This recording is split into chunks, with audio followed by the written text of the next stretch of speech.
दोस्तों जानवरों की एक सब ना खतरनाक बीमारी की अज गल करन जा रहे हैं। अमूमन तुसीं सुनिया होएगा कि कोई जानवर नूं कट गया, कोई सप जानवर नूं कट गया, कुत्ता जानवर नूं कट गया या नेवला जानवर नूं कट गया तो जानवर दे विच एक बीमारी आ जाती है। इस बीमारी नूं असीं जूनैटिक डिजीज़ भी कहने हैं। वो बीमारी है जिहड़ी जानवरों तो इंसानां 'च मुंतकिल होंदी है। अज फार्म के उत्ते नेवला आया दोपहर टाइम तो वह जनाब आके 3 जानवरों बाइट करके गया तो उन्होंने वास्ते हुण असीं वैक्सीन लैके आए हैं, वैक्सीन कर लगे सारे जानवरों। दोस्तों ये खतरनाक बीमारी है, ये शेड्यूल का लोगों को नहीं पता है कि फार्म से वैक्सीन असीं किस तरह करनी है। वैक्सीन के हवाले नाल इहदी लोकल वैक्सीन भी बनती है, इंपोर्टेड वैक्सीन भी बनती है। इंपोर्टेड 3 वाइल लाए हैं 3 जानवर वास्ते। ये वास्ते सूइयां सुरिंजां भी अलग अलग रखियां ने, उपर नाम भी अलग अलग लिखे ने मज के हिसाब नाल, ताकि जिहड़ी सुरिंज असीं एक जानवर नूं इस्तेमाल करनी है और दूसरे जानवर नूं इस्तेमाल ना होवे, उस जानवर नूं उही दवाई ते उही सुरिंज दोबारा इस्तेमाल होवे। जदों इन्हां दी वैक्सीन कंप्लीट हो जानी है, वैक्सीन तो बाद असीं जानवरां नूं ये सुरिंजां जिहड़ियां ने ज़ाया कर देणियां ने।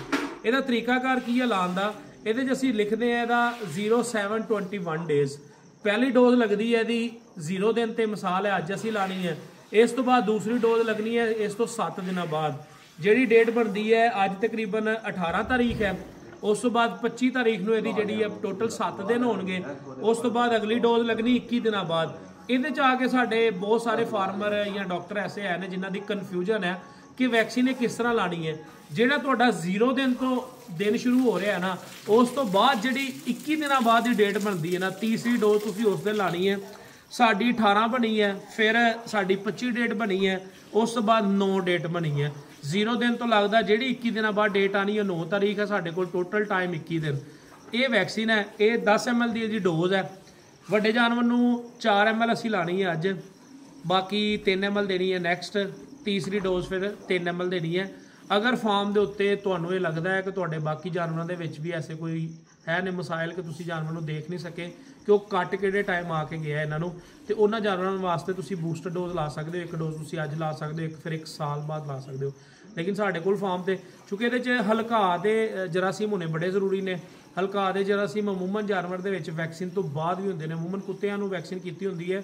30% जरासीम हल्का दा दंदां जिहड़ियां साइड वाले 2 दंद ने इन्हां दे विच लाजमी हुंदा है। इस करके जानवर नूं वैक्सीन हुई या नहीं हुई, अगर वो किसी जानवर दूसरे नूं कट गया या इंसान नूं कट गया तो वैक्सीन का जिहड़ा वो शेड्यूल है या प्रोटोकॉल है जरूर फॉलो करो और जानवरों नूं करो। ये कोई छोटी जी बीमारी नहीं है। खुदा ना खास्ता अगर फार्म के उत्ते तुहाडे 100 जानवर खुला फिरदा पिया, एक जानवर नूं मसला आ गया तो बाकी जानवर जिथे जिथे उन्हें जानवर नूं बाइट कर देना ना, उन्हां जानवर के अंदर उन्हें ब्लड के जरिए थुक के जरिए जिहड़ी बीमारी जिहड़ी है ब्लड च ट्रांसफर कर देनी है, जिस तो बाद तुहाडे सारे जानवर रिस्क ते आ जांदे ने। 2 साल पहले की गल है, मंडी जिले के अंदर जमान साई साहब ने उन्होंने फार्म के उत्ते कुछ गावां परचेज करके लियाए सन एक फार्म तो, उन्होंने कोल 13 दिनों के विच तकरीबन कोई 18-19 गावां जिहड़ियां ने इस डिजीज़ च रेबीज़ च आके जिहड़ा ना वो ज़ाया हो गया। इस करके वैक्सीन का मस्ट शेड्यूल रखो, वैक्सीन करो लाजमी इहदी जिहड़ी है।